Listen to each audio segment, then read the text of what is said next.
ശരി, അതോടൊപ്പം പ്രതിപക്ഷ ഉപനേതാവ് പദവി സംബന്ധിച്ചുള്ളതാണ് ഇപ്പോൾ LDF-ൽ കീറാമുട്ടിയായി തുടരുന്നൊരു ചർച്ച. ഉപനേതാവ് സ്ഥാനം വേണമെന്നുള്ള നിലപാടിൽ ഉറച്ചു നിൽക്കുകയാണ് CPI. ഉപനേതാവ് പദവി നൽകാനാവില്ല എന്ന പലവട്ടം CPIM നേതൃത്വം CPIയെ അറിയിച്ചിട്ടുണ്ട്.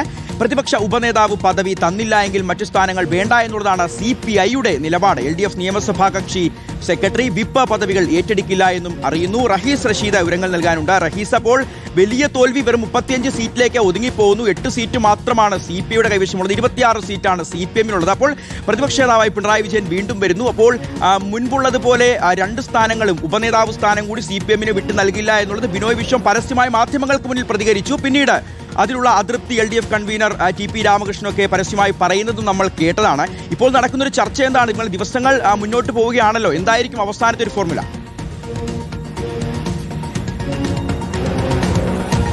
LDF-ൽ പ്രതിപക്ഷ ഉപനേതാവ് സ്ഥാനത്തെ ചൊല്ലിയുള്ള തർക്കം ഒരു കീറാമുട്ടിയായി തുടരുകയാണ്. CPI ഉപനേതാവ് സ്ഥാനം വേണമെന്ന് CPIM-നോട് ആദ്യഘട്ടത്തിൽ ആവശ്യപ്പെടുമ്പോൾ അത് ഒരു മുന്നണി മര്യാദ അനുസരിച്ച് കിട്ടിയാൽ കിട്ടട്ടെ എന്ന ആഗ്രഹത്തിൽ CPI ചോദിക്കുന്നതാണ് എന്നായിരുന്നു CPIM കരുതിയത്.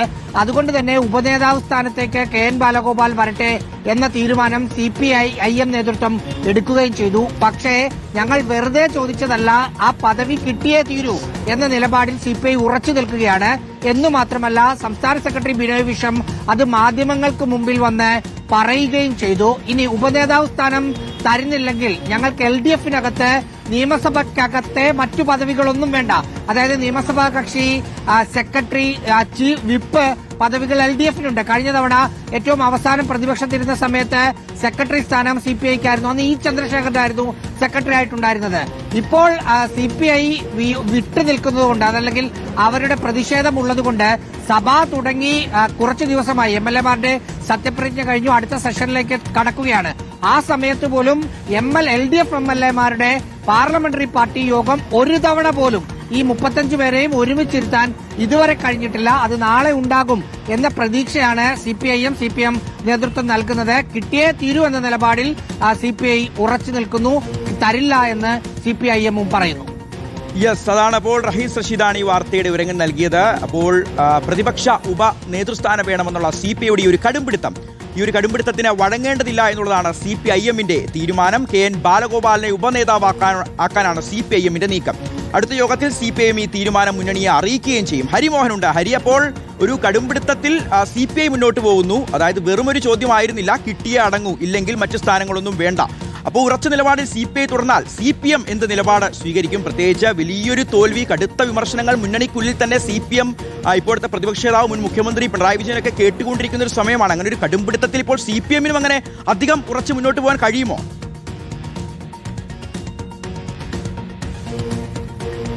ഷിയാസ്, ഉറച്ചു മുന്നോട്ട് പോകാൻ തന്നെയാണ് CPM-ന്റെ തീരുമാനം. അതിനകത്ത് ഒരു വിട്ടുവീഴ്ചയും വേണ്ട എന്നുള്ളത് തന്നെയാണ് CPM ചൂണ്ടിക്കാണിക്കുന്നത്. കാരണം CPM അതിനകത്ത് പറയുന്ന ചില കാരണങ്ങളുണ്ട്. അതായത് മുൻപ് അവസാന സമയത്ത് ഇങ്ങനെ പ്രതിപക്ഷത്തിരുന്നപ്പോൾ VS അച്യുതാനന്ദനായിരുന്നു പ്രതിപക്ഷ നേതാവായിരുന്നത്. അന്ന് പ്രതിപക്ഷ ഉപനേതാവായിരുന്നത് കോടിയേരി ബാലകൃഷ്ണനായിരുന്നു. അപ്പോൾ അന്ന് വിട്ടുകൊടുത്തിട്ടില്ല. ഇനിയും അത്തരത്തിലുള്ള കീഴ്വഴക്കങ്ങൾ ലംഘിക്കേണ്ടതില്ല, അല്ലെങ്കിൽ വിട്ടുവീഴ്ച ചെയ്യേണ്ടതില്ല എന്നുള്ള നിലപാടിൽ തന്നെയാണ് CPM എത്തിച്ചേർന്നിരിക്കുന്നത്. അതിന് പ്രധാന കാരണമായിട്ട് അവർ ചൂണ്ടിക്കാണിക്കുന്നത് ഇപ്പോൾ പ്രതിപക്ഷ നേതാവ് പിണറായി വിജയനാണ്.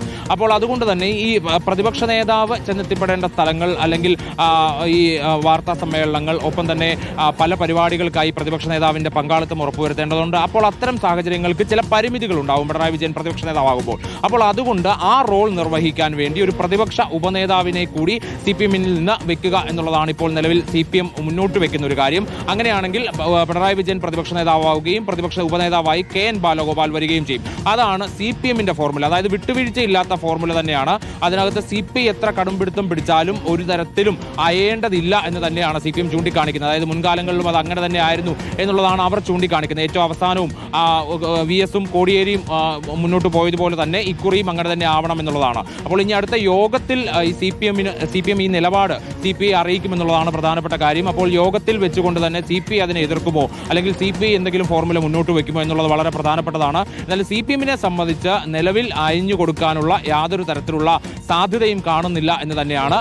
പിണറായി വിജയൻ പ്രതിപക്ഷ നേതാവാവുകയും KN ബാലഗോപാൽ പ്രതിപക്ഷ ഉപനേതാവാവുകയും ആ ഒരൊറ്റ ഫോർമുലയിൽ ഉറച്ചു നിൽക്കാൻ തന്നെയാണ് CPM-ന്റെ തീരുമാനം എന്നുള്ളതാണ് ഇപ്പോൾ ചൂണ്ടിക്കാണിക്കുന്ന ഒരു കാര്യം. എന്തായാലും അവസാനം പ്രതിപക്ഷത്തായിരുന്നപ്പോൾ CPIക്ക് ആകെ ലഭിച്ചത് നിയമസഭാ കക്ഷി സെക്രട്ടറി സ്ഥാനം മാത്രമാണ്. അതുകൊണ്ടാണ് ഇത്തവണ ഉപനേതാവ് സ്ഥാനത്തിൽ അങ്ങ് മുറുകെ പിടിക്കാൻ വേണ്ടി CPI തയ്യാറെടുക്കുന്നത്. പക്ഷേ ആ സ്ഥാനം മാത്രമായിരിക്കും ഇനിയും അങ്ങോട്ട് തുടർന്നും CPIക്ക് നൽകാൻ CPM ഉദ്ദേശിക്കുന്നത് എന്നുള്ളതാണ് നമുക്ക് ഈ ഘട്ടത്തിൽ ഏറെക്കുറെ അനുമാനിക്കാൻ കഴിയുന്ന ഒരു കാര്യം. എന്തായാലും KN ബാലഗോപാലിനെ ഉപനേതാവാക്കുന്നതിൽ നിന്ന് ഒരു തരത്തിലും ഒരു ഇഞ്ച് പോലും പുറകോട്ടില്ല എന്ന് തന്നെ CPM ചൂണ്ടിക്കാണിക്കുന്നുണ്ട്. അത് തുടക്കം മുതൽക്ക് അങ്ങനെ തന്നെയായിരുന്നു. പല രീതിയിലും പലപ്പോഴും ഒക്കെ പരസ്യമായി തന്നെ CPI സംസ്ഥാന സെക്രട്ടറി ഉപനേതാവിന്റെ വിഷയത്തിലൊക്കെ തന്നെ പ്രതികരിച്ചപ്പോഴും CPM അതിൽ നിന്ന് ഒട്ടും വിട്ടുവീഴ്ചയ്ക്ക് തയ്യാറായിരുന്നില്ല. അവർ തുടക്കം മുതൽക്ക് പറഞ്ഞ പേരും അത് തന്നെയായിരുന്നു, KN ബാലഗോപാലിന്റെ പേരായിരുന്നു.